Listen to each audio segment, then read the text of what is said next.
Hola amigo, espero te encuentres súper bien.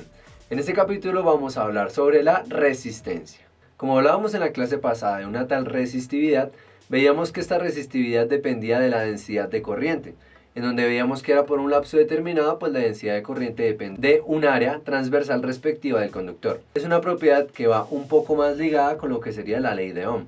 Cuando hablábamos de la ley de Ohm, que apenas hacíamos una breve introducción, podemos ver que la ley de Ohm depende de una tensión, depende de una corriente y depende de una resistencia. Entonces, esta resistencia es una oposición al paso o al flujo de electrones, pero ya no por un pedazo de área respectiva como lo veíamos con la densidad de corriente, sino a través de todo el material, o sea, a través de todo el conductor. Recordemos que cuando hablábamos de la densidad de corriente y la corriente, veíamos que la densidad de corriente hace referencia a una sección de área transversal en un punto respectivo de todo el conductor. Y decíamos que esta densidad de corriente puede tener una dirección, ya que puede ser denominado como un vector de densidad de corriente, pues depende de la velocidad de deriva que emana del campo eléctrico.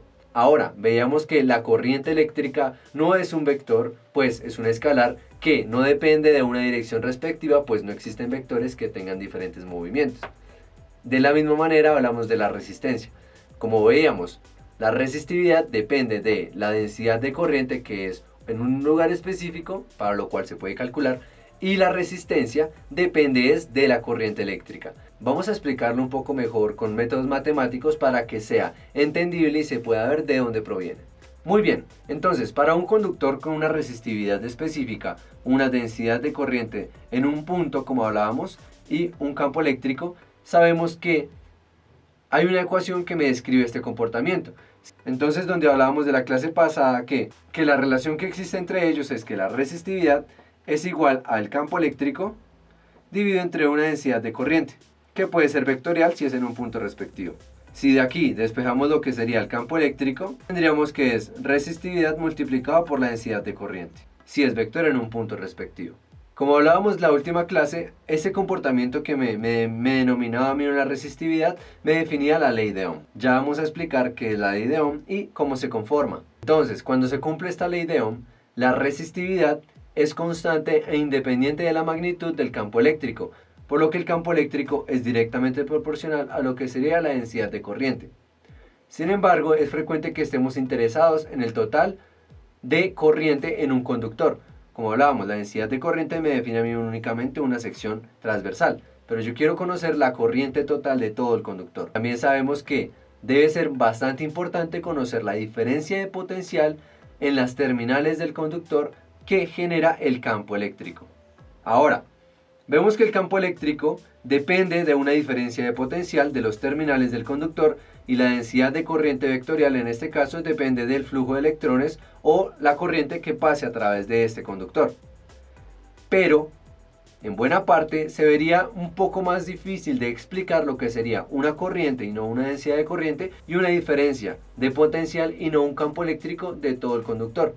Bien, entonces imaginemos un circuito eléctrico donde tenemos un conductor, tenemos una fuente respectiva, tenemos una resistencia, que sé que ya lo hemos hablado antes de esta definición cuando hablábamos de los capacitores.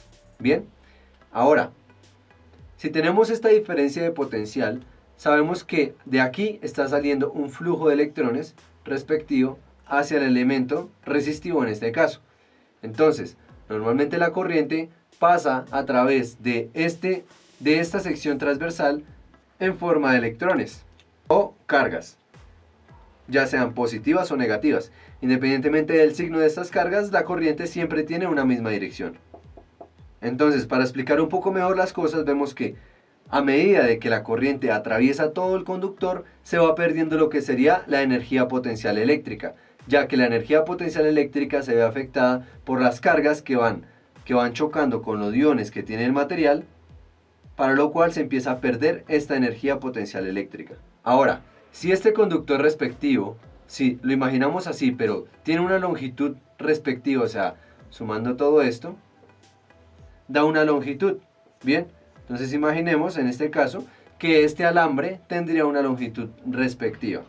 Ahora, si asumimos que la densidad de corriente es constante o uniforme en todo el transcurso que atraviesa la corriente y el campo eléctrico también lo es, en ese caso podríamos asumir que la corriente eléctrica a la densidad de corriente eléctrica multiplicada por el área transversal, y la diferencia de potencial o el potencial eléctrico sería congruente o proporcional al campo eléctrico multiplicado por la longitud respectiva de todo el recorrido del circuito o del alambre. Entonces, si procedemos a despejar lo que sería de acá la densidad de corriente, tendríamos que la densidad de corriente va a ser igual a la corriente sobre unidad de área, como ya lo habíamos definido. Y de acá respectivamente el campo eléctrico sería igual a lo que sería la diferencia de potencial por la longitud. Si reemplazamos estos dos en esta ecuación, tendríamos entonces, borrando acá, la diferencia de potencial dividido entre la longitud respectiva es igual a la resistividad multiplicada por la corriente dividido entre el área respectiva. Y bien, esto también podría ser lo que sería que la diferencia de potencial va a ser igual a la resistividad multiplicada por una longitud respectiva y por una corriente dividido entre la unidad de área. Ahora, esto demuestra que cuando la resistividad es constante, la corriente total es proporcional a la diferencia de potencial. La razón de la diferencia de potencial o del voltaje o tensión A1 para un conductor particular se llama resistencia. De aquí partimos con la resistencia. Borrando acá tenemos entonces que de esta ecuación sabemos que una resistencia respectiva es una resistividad multiplicada por una longitud y por un área transversal que atraviesa el material. Esto se conoce como resistencia. Si nosotros reemplazamos la resistencia en esta ecuación, tendríamos entonces que la tensión va a ser igual a la resistencia multiplicada por la corriente respectiva. De aquí también sabemos que la resistencia va a ser igual a tensión dividido entre la corriente, y también sabemos que la corriente va a ser igual a la tensión dividido entre la resistencia. Como vemos, como estamos hablando de un modelo idealizado en donde hablamos que la resistividad es constante, hablamos que la densidad de corriente es constante y hablamos que el campo eléctrico es constante, podemos definir la ley de Ohm de la siguiente manera: tensión, resistencia, corriente. Vemos que si queremos corriente es tensión sobre resistencia. Si queremos tensión es resistencia por corriente. Si queremos resistencia es tensión sobre corriente. Esta es la definición de ley de Ohm en términos idealizados. Ahora, la tensión o voltaje viene en honor a un físico con apellido Volt. Por eso viene en unidades de voltios. La tensión viene en voltios, la resistencia viene en ohmega, en honor al señor Ohm, se definen como los ohmios, y la corriente se define, como hablábamos en clases pasadas, en amperios. Ahora, como hablábamos en la clase pasada de la resistividad, sabíamos que la resistividad dependía de una temperatura en específico.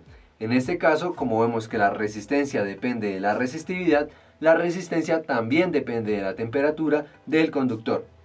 Tenemos entonces que esta dependencia se hace proporcional a la resistencia, donde tenemos que resistencia en función de la temperatura va a ser igual a una resistencia inicial, igual que proporcional a como hablábamos de la resistividad inicial, factor de 1 más alfa, que es la constante del material respectivo en función de temperatura, factor de una temperatura final, menos una temperatura inicial del material.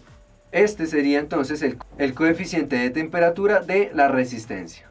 Esto sería hasta el día de hoy una definición básica de lo que es una resistencia, con sus respectivas fórmulas y comportamientos en temperatura en función de una corriente y una tensión.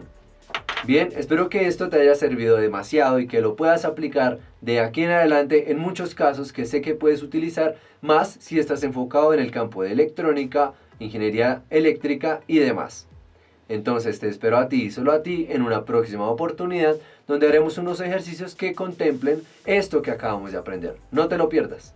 No olvides suscribirte a nuestro canal de YouTube y activar la campanita para que no se te pase ninguna notificación de nuestro curso de física.